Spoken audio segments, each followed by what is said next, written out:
नमस्कार दर्शक बंधु Odia knowledge academy YouTube channel को आपण मानक स्वागत। आपण जदि आम चैनल को प्रथम आछंती दयाकरी चैनल सब्सक्राइब बटन क्लिक करी चैनल को सब्सक्राइब कर शेयर करिया भूलिबेनी जहाँद्वारा आपण प्रतिदिन नुआ नुआ अपडेट पाई परिबे। देखंतु आज गुरुत्वपूर्ण खबर को नजर पकाए जोथर कि सरकार देले बड़ मंजूरी राज्य कर्मचारी को आम कहि परिबा एटा गोटे खुशी खबर बोली समस्त कर्मचारी एटा मध्य लागू हम। देखु आज गुरुत्वपूर्ण खबरटी कौन अच्छे आम से विषय में आलोचना करवा। ये देखु अष्टम वेतन आयोग संदर्भ शर्तावली को मंजूरी जोटा कि जो अष्टम वेतन आयोग बा 8 पे कमिशन जो संदर्भ शर्तावली अच्छी ताकू मंजूरी मिली। एटा गोटे गुरुत्वपूर्ण अपडेट रही आम से विषय में आलोचना करवा। देखु केंद्र सरकार 2025 अक्टोबर अष्टम वेतन आयोगर संदर्भ शर्तावली को बा टर्म ऑफ प्रेफरेंस को अनुमोदन देइचंती। एही पदक्षेप प्राय 5.5 नियुक्त कार्यरत कर्मचारी 6.9 नियुक्त पेंशनभोगी दरमा पेंशन एवं भत्तार बड़ परिवर्तन आनिबा आशा कराउछि। आयोग को तांकर सुपारिश दाखल करने 8 मास समय दियाଯାଇଛି। रिपोर्ट अनुसार केंद्रीय वेतन आयोग किसी संगठन परामर्श ग्रहण करिसेंती। एटे देखंतु केंद्रीय कर्मचारी संगठन गुड़िक जो अच्छी आपणकर फिटमेंट फैक्टर रे वृद्धि सर्वनिम्न बेसिक पे बढ़ावा को दाबी करुँच।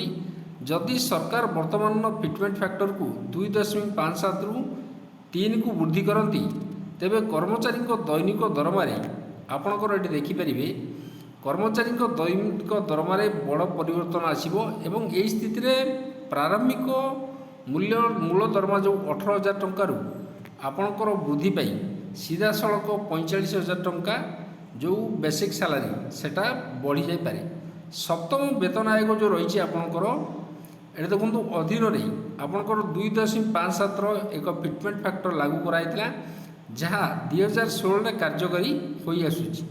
यही अधीन में जड़े कर्मचारी मूल दरमा 15,000 टंका 38,000 टंका वृद्धि पाई एवं वर्तमान अष्टम वेतन जो सीपीसी राज्य गस्त करुँच कर्मचारी संघ एवं यूनियन मानक सहित बैठक करुँच।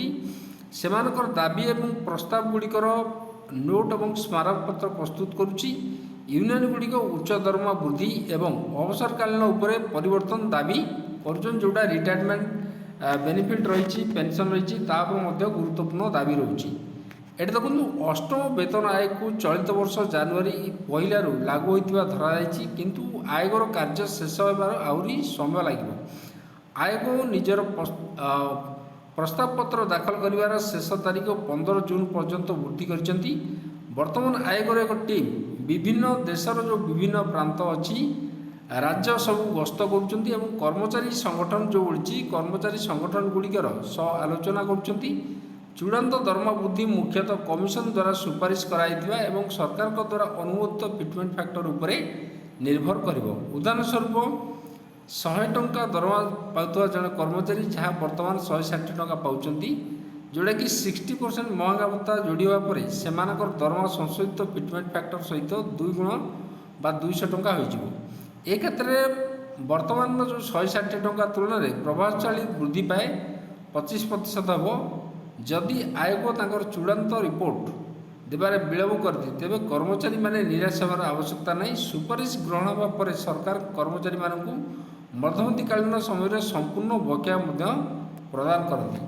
तो यहाँ गोटे गुरुत्वपूर्ण खबर थिला। जदि खबरटी आपको भल लगिला दयाकर निश्चय चैनल को सब्सक्राइब करेंगे, वीडियो को लाइक करेंगे, कमेंट करेंगे, शेयर करेंगे भूलिए जहाँद्वारा आप प्रतिदिन नुआ नुआ अपडेट पाइपर। धन्यवाद।